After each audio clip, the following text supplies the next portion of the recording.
വായ്പുണ്ണ് അല്ലെങ്കിൽ mouth ulcers, ആഫ്തെ ഇവ പലരെയും അലട്ടുന്നൊരു പ്രശ്നമാണ്. നമ്മൾ തന്നെ അറിയില്ല ചിലപ്പോൾ നമ്മുടെ വായിൽ വന്നിട്ടുള്ളത്. നമ്മൾ കുറച്ച് അധികം എരിവ് കഴിച്ചാലോ അല്ലെങ്കിൽ പുളി കഴിച്ചാലോ ഒക്കെ പെട്ടെന്നൊരു നീറ്റൽ വരും. നമ്മൾ നോക്കുമ്പോഴായിരിക്കും വായിൽ അവിടെ ഇവിടങ്ങളിലൊക്കെ ചെറിയ പുണ്ണുകൾ പ്രത്യക്ഷപ്പെട്ടിട്ടുണ്ടാവുക.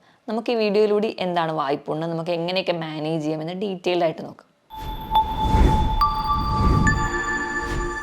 ഞാൻ ഡോക്ടർ പ്രിയ, Q&B ഹെൽത്ത് കെയറിലെ ഹോമിയോപ്പതിക് ഫിസിഷ്യനാണ്. എന്താണ് വായ്പുണ്ണ് അല്ലെങ്കിൽ മൗത്ത് അൾസേഴ്സ് എന്ന് നോക്കാം. നമ്മുടെ ചുണ്ടിൽ അല്ലെങ്കിൽ മോണയിലോ നാവിൻ്റെ സൈഡിലൊക്കെ ചെറിയ വ്രണങ്ങൾ പ്രത്യക്ഷപ്പെട്ട് കാണാം. നമ്മൾ നടുവിൽ ചിലപ്പോൾ ഒരു മഞ്ഞ കളറോ അല്ലെങ്കിൽ ഒരു വെള്ള കളറൊക്കെ ആയിട്ട് കാണാറുണ്ട്. ഇത് ഒരുപാട് പേര് പ്രായഭേദമന്യേ ഒരുപാട് പേരിൽ കാണുന്നൊരു കണ്ടീഷനാണ്.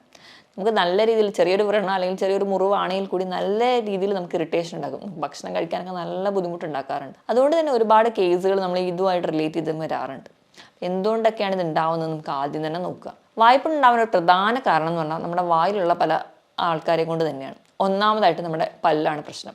നമ്മൾ ആർട്ടിഫിഷ്യലായിട്ട് പല്ല് വെച്ചിട്ടുണ്ടെങ്കിൽ ആ ഒരു പല്ലിൻ്റെ സൈഡ് എവിടെയും റെക്കറൻ്റ് ആയിട്ട് നമ്മൾ ചുണ്ടിനെയോ അല്ലെങ്കിൽ നമ്മുടെ മോണയിൽ എവിടെയെങ്കിലും ഇറിറ്റേറ്റ് ചെയ്യുന്നുണ്ടെങ്കിൽ ആ ഒരു റെക്കറൻ്റ് ഇറിറ്റേഷൻസ് അവിടെ ഒരു അൾസർ ഉണ്ടാക്കാൻ കാരണം. പല്ലിൽ കമ്പി ഇട്ടവരാണെങ്കിൽ അത് എവിടെയെങ്കിലും ഒരു റെക്കറൻ്റ് ആയിട്ട് എവിടെയെങ്കിലും ഒരു തട്ടുന്നുണ്ടെങ്കിൽ അത് നിന്നിട്ട് നമുക്കൊരു അൾസർ ഉണ്ടാവും, അല്ലെങ്കിൽ അത് നിന്ന് ചെറിയൊരു വൂണ്ട് ഉണ്ടാവും, അതിലൊരു ബാക്ടീരിയൽ ഇൻഫെക്ഷൻസ് വരാറുണ്ട്. അങ്ങനെയും ഉണ്ടാവാറുണ്ട്. ഇനി നമുക്ക് വേണ്ട രീതിയിൽ വൈറ്റമിൻ ഡിയോ കാൽസ്യം ഒന്നും ഇല്ലാത്തതിൻ്റെ ഭാഗമായിട്ടോ നമ്മുടെ പല്ല് പൊട്ടിപ്പോയി, പല്ലിൻ്റെ ഏതെങ്കിലും ഒരു സൈഡാണ് പൊട്ടിപ്പോയിരിക്കുന്നതെങ്കിൽ ആ പൊട്ടിപ്പോയതിൻ്റെ ബാക്കി ഭാഗം നല്ല ഷാർപ്പായിട്ടിരിക്കും. അത് റിക്കറൻ്റ് ആയിട്ട് നമുക്കിങ്ങനെ ചുണ്ടിൽ തട്ടിക്കൊണ്ടിരിക്കുകയാണെങ്കിൽ അവിടെയും മൗത്ത് അൾസേഴ്സ് വരാം. ഇതൊക്കെയാണ് പല്ലുമായി ബന്ധപ്പെട്ട പ്രശ്നങ്ങൾ നമുക്ക് മൗത്ത് അൾസേഴ്സ് ഉണ്ടാവാനുള്ള കാരണം. ഇതല്ലാതെ തന്നെ മറ്റ് പല കാരണങ്ങൾ കൊണ്ട് നമുക്ക് വായിൽ പുണ്ണ് ഉണ്ടാവാറുണ്ട്.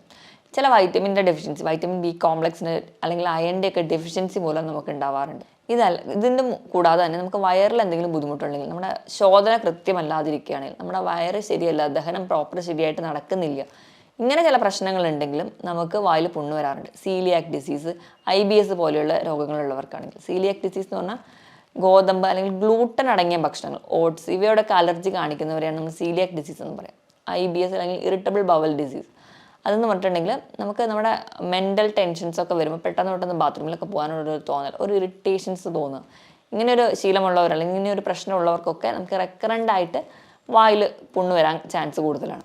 ഇനി H. പൈലോറി ഇൻഫെക്ഷൻസ്, ഗ്യാസ് ട്രബിളോ അല്ലെങ്കിൽ അസിഡിറ്റി പോലെയുള്ള പ്രശ്നങ്ങളുള്ളവർക്കും വായിൽ പുണ്ണ് റെക്കറൻ്റ് ആയിട്ട് കാണാറുണ്ട്. പുകവലി അല്ലെങ്കിൽ പാൻ മസാലകളൊക്കെ ചവയ്ക്കുന്ന ശീലമുള്ളവരാണെങ്കിൽ ആ ഒരു കാര്യം കൊണ്ട്, ടൊബാക്കോയുടെ പ്രസൻസ് കൊണ്ട് അങ്ങനെയും വായ്പുണ്ണ് റെക്കറൻ്റ് ആയിട്ട് വരാം.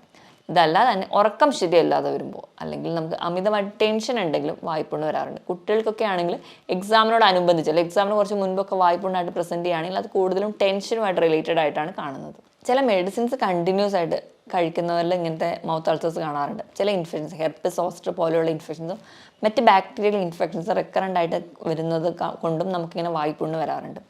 ഇതല്ലാതെ തന്നെ നമുക്ക് ഡയബറ്റീസ് കൺട്രോൾ അല്ലാതെ പോകുന്നത് കൊണ്ട് വായ്പുണ്ണ് വരാം. ഈ പറഞ്ഞ പോലെ ഗ്യാസ്ട്രിക് കംപ്ലയിൻസോ അല്ലെങ്കിൽ മെൻ്റൽ ടെൻഷൻസോ ഒക്കെ കൂടുന്നതുകൊണ്ട് കുട്ടികളിൽ കൂടുതലായിട്ടും വരുന്നുണ്ട്.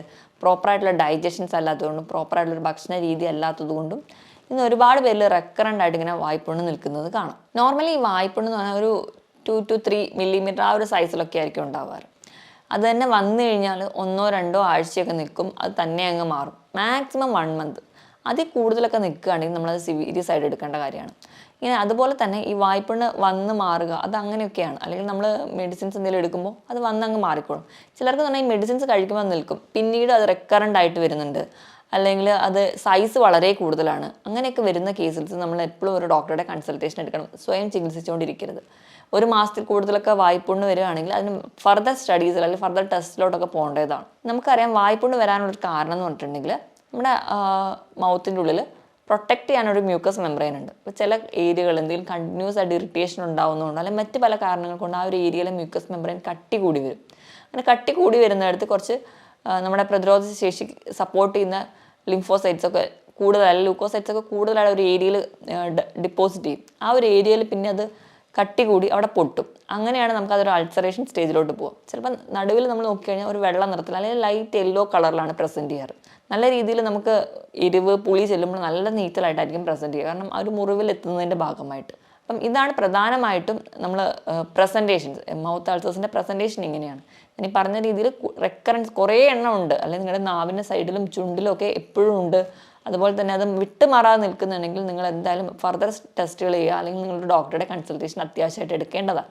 ഈ വായ്പുണ്ണ് തന്നെ മൂന്ന് ടൈപ്പായിട്ട് നമുക്ക് കാണാം. ഒരു മൈനർ ഫോമിലുള്ളതുണ്ട്, അതെന്ന് പറഞ്ഞാൽ 2 മില്ലിമീറ്റർ മുതൽ 8 മില്ലിമീറ്റർ വരെയൊക്കെ ഉണ്ടാവുള്ളൂ. അതൊരു ഒരാഴ്ച കൊണ്ടൊക്കെ അങ്ങ് മാറിക്കോളും. രണ്ടാമത്തെ ഒരു ടൈപ്പ് എന്ന് പറഞ്ഞാൽ ഹെർപ്പറ്റി ഫോമാണ്. ഒരു കൂട്ടമായിട്ട് നിൽക്കും. അതാണെങ്കിലും ഒരു 2 മുതൽ 3 ആഴ്ച കൊണ്ട് നിൽക്കാം. ഇത് കൂടുതലും കാണുന്നത് മുതിർന്ന ആൾക്കാരിലാണ്. ഇനി ഒരു മാസത്തിൽ കൂടുതൽ നിൽക്കുന്ന ടൈപ്പാണ്, അല്ലെങ്കിൽ മൂന്നാമത്തെ ടൈപ്പ് എന്ന് പറഞ്ഞാൽ മേജർ അൾസേഴ്സ് ആണ്. അങ്ങനെ 3 ടൈപ്പായിട്ടാണ്. ഈ മൗത്ത് അൾസർ വരുമ്പോൾ എല്ലാവർക്കും ഒരു വിചാരമുണ്ട്, നമ്മൾ ഉപ്പുവെള്ളം കൊണ്ടാൽ മതി, അല്ലെങ്കിൽ അതങ്ങ് മാറിക്കോളും. പക്ഷെ നമ്മൾ എപ്പോഴും ഇത് ഓർക്കണം, ഇത് റെക്കറൻ്റ് ആയിട്ട് നിൽക്കുകയാണെങ്കിൽ ഇത് മൗത്ത് ക്യാൻസേഴ്സ് വരെ ആവാനുള്ള ടെംപ്റ്റേഷൻസ് വളരെ കൂടുതലാണ്. അപ്പോൾ ഈ മൗത്ത് അൾസറിനോടൊപ്പം തന്നെ നമുക്ക് വേറെ പല ബുദ്ധിമുട്ടുണ്ട്. വായൊക്കെ പെട്ടെന്ന് ഡ്രൈ ആയി പോവുക, അല്ലെങ്കിൽ നാവിന് എന്തെങ്കിലും ടേസ്റ്റ് ഇല്ലാതെ പോവുക, നമുക്ക് ഭയങ്കരമായ ക്ഷീണം തോന്നുക, ശരീരം പെട്ടെന്ന് മെലിയുക, ഇങ്ങനത്തെ ഒരു ബുദ്ധിമുട്ട് കൂടിയുണ്ട്. നമുക്ക് ഭക്ഷണം ഒന്നും കഴിക്കാൻ പറ്റുന്നില്ല, ഡൈജഷൻ പ്രോപ്പർ ആവുന്നില്ല, കോൺസ്റ്റിപ്പേഷൻ അല്ലെങ്കിൽ മലബന്ധമായിട്ട് നിൽക്കുന്നു. ഇങ്ങനത്തെ മറ്റ് പല ലക്ഷണങ്ങൾ കൂടുതലുണ്ടെങ്കിൽ നമ്മൾ കുറച്ചുകൂടെ സീരിയസ് ആയിട്ട് കൺസിഡർ ചെയ്യുകയും അല്ലെങ്കിൽ നമ്മൾ ഫർദർ ട്രീറ്റ്മെൻറ്റോ അല്ലെങ്കിൽ ഫർദർ ഒരു ഡോക്ടറെ കൺസൾട്ടേഷനോ അത്യാവശ്യമാണ്. ഇതൊക്കെയാണ് പ്രധാനമായിട്ടും വായ്പുണ്ണ് വരാനുള്ള കാരണങ്ങളും വായ്പുണ്ണിനെ കുറിച്ച് നമ്മൾ അറിയേണ്ടതും. ഇനിയിപ്പം ഈ ഒരു വായ്പുണ്ണ് വരുന്നത് നിങ്ങൾക്ക് പുകയില ഉപയോഗിക്കുന്ന ശീലം ഉണ്ടെങ്കിൽ നിങ്ങൾ അതൊക്കെ മാക്സിമം അവോയ്ഡ് ചെയ്യുക. കാരണം ഇങ്ങനെയുള്ള ശീലമുള്ളവർക്കാണ് കൂടുതലുമായി ഇതൊരു മൗത്ത് ക്യാൻസേഴ്സിലോട്ടൊക്കെ മാറുന്നത്. നമുക്കിനി എങ്ങനെ മാനേജ് ചെയ്യാമെന്ന് നോക്കാം. ഏറ്റവും ആദ്യം നമ്മൾ നമ്മുടെ ഭക്ഷണത്തിൽ കുറച്ച് മാറ്റങ്ങൾ വരുത്തണം. വൈറ്റമിൻ ബി കോംപ്ലക്സ് അടങ്ങിയ ഭക്ഷണം കൂടുതലായിട്ട് കഴിക്കുക. ഇത് കൂടുതലും കാണുന്നത് പാല്, ഇറച്ചി, റെഡ് മീറ്റിലൊക്കെ നല്ലപോലെ കാണുന്നുണ്ട്. അതുപോലെ മീറ്റിൻ്റെ കരളിലൊക്കെ കാണുന്ന ഒന്നാണ് വൈറ്റമിൻ B12. ഇപ്പോൾ ഫ്രൂട്ട്സ് ഒക്കെ എടുക്കുകയാണെങ്കിൽ പേരയ്ക്ക, പപ്പായ, ഇതിലൊക്കെ ധാരാളമായിട്ട് വൈറ്റമിൻ B12 ഉണ്ട്. അപ്പം ഇതടങ്ങിയ ഭക്ഷണം ഇലക്കറികളിലൊക്കെ കഴിക്കുകയാണെങ്കിൽ ഒരു പരിധി വരെയൊക്കെ നമുക്ക് വായ്പുണ്ണ് കൺട്രോൾ ചെയ്യാൻ പറ്റും. പിന്നെ നമ്മുടെ ഒരു കാരണം എന്ന് പറഞ്ഞു കഴിഞ്ഞാൽ നമ്മൾ വയറ് ശരിയല്ലാത്തതുകൊണ്ട്. അപ്പം സീലിയാക് ഡിസീസ് അല്ലെങ്കിൽ ഫുഡ് അലർജി പോലുള്ളവരാണെങ്കിൽ മാക്സിമം ആ ഒരു ഫുഡ് അവോയ്ഡ് ചെയ്യുക. ഇനി നമ്മൾ ഗ്യാസ്ട്രിക് കംപ്ലയിൻറ്റ്സ് അല്ലെങ്കിൽ അസിഡിറ്റി പോലുള്ളവരാണെങ്കിൽ നിങ്ങൾ അത് കൺട്രോൾ ചെയ്യാൻ അല്ലെങ്കിൽ അത് കൺട്രോൾ ചെയ്യാൻ വേണ്ടിയിട്ട് ട്രീറ്റ്മെൻറ്റ് എടുത്തു കഴിഞ്ഞാൽ തന്നെ വായ്പുണ്ണ് കംപ്ലീറ്റ്ലി മാറിക്കോളും. അതുപോലെ തന്നെ നമ്മൾ ഭക്ഷണം കഴിക്കുമ്പോൾ ഇങ്ങനത്തെ ചില അസിഡിറ്റിയുടെ പ്രശ്നം അല്ലെങ്കിൽ ഗ്യാസിൻ്റെ പ്രശ്നമുള്ളവരാണെങ്കിൽ നിങ്ങൾ കുറച്ച് കാര്യങ്ങൾ ശ്രദ്ധിക്കണം. അതെന്തൊക്കെയാണെന്ന് നോക്കാം. ഒന്നാമതായിട്ട് ഭക്ഷണം നല്ലപോലെ ചവച്ചരച്ച് കഴിക്കാൻ വേണ്ടി ശ്രദ്ധിക്കുക. അതുപോലെ തന്നെ ഭക്ഷണം കഴിക്കുന്നതിനോടൊപ്പം തന്നെ മിക്സ് ചെയ്തിട്ട് വെള്ളം കുടിക്കാതിരിക്കുക. ഒന്നെങ്കിൽ ഭക്ഷണത്തിന് മുൻപ് അല്ലെങ്കിൽ ഭക്ഷണത്തിന് ശേഷം മാത്രം വെള്ളം കുടിക്കുക. അങ്ങനെയാകുമ്പോൾ പ്രോപ്പറായിട്ട് ആ ഡൈജഷൻ നടക്കുകയും നമുക്ക് വലിയ ബുദ്ധിമുട്ടൊന്നും ഇല്ലാതെ അല്ലെങ്കിൽ അസിഡിറ്റി പോലുള്ള പ്രശ്നങ്ങളൊന്നും നമ്മളെ അലട്ടാതിരിക്കുന്നത് കാണാം. ഇനി ഭക്ഷണം കഴിച്ച ഉടനെ കിടക്കാതിരിക്കുക, അതുപോലെ കുനിഞ്ഞ് നിന്ന് ജോലി ചെയ്യാതിരിക്കുക. ഇനി ഏറ്റവും ഇമ്പോർട്ടൻ്റ് എന്ന് വെച്ചിട്ടുണ്ടെങ്കിൽ സ്ഥിരമായിട്ട് പ്രോബയോട്ടിക്സ് കഴിക്കുക.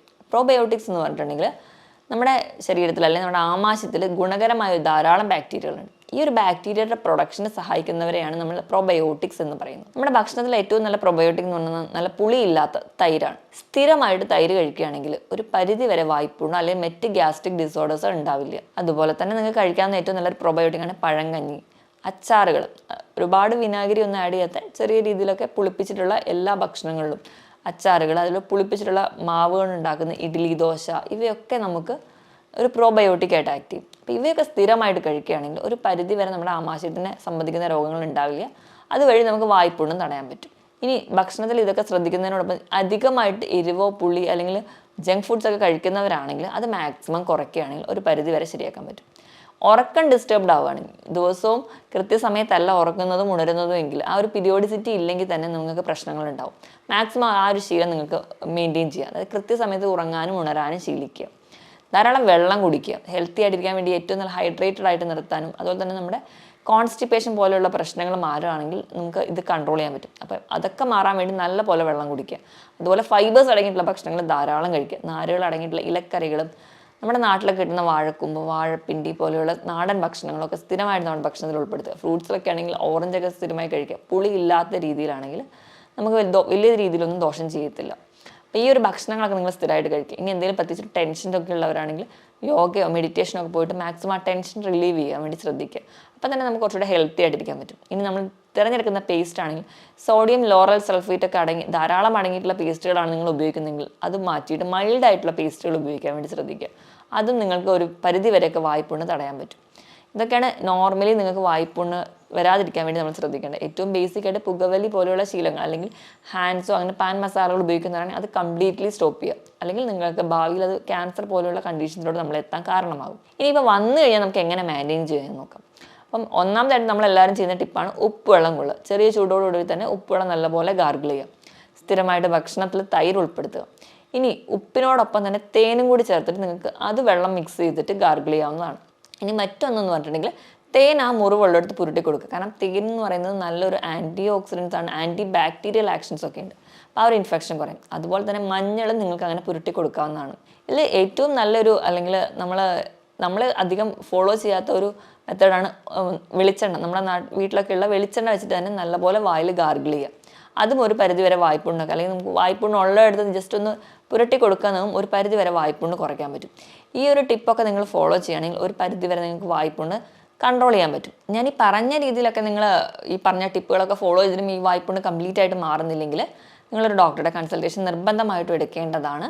ഹോമിയോപ്പതിയിലും ഫലപ്രദമായ ചികിത്സ ലഭ്യമാണ്. എപ്പോഴും ബോഡി തണുത്തിരിക്കുന്ന ഫുഡുകൾ മാക്സിമം കഴിക്കാൻ വേണ്ടി ശീലിക്കുക. ബോഡി ചൂടാകുമ്പോഴാണ് കൂടുതലായിട്ടും വായ്പുണ്ണൊക്കെ പ്രസൻറ്റ് ചെയ്യാറ്. അപ്പോൾ മറ്റൊരു ഹെൽത്ത് ടോപ്പിക്കുമായിട്ട് വീണ്ടും കാണുന്നത് വരെ നന്ദി.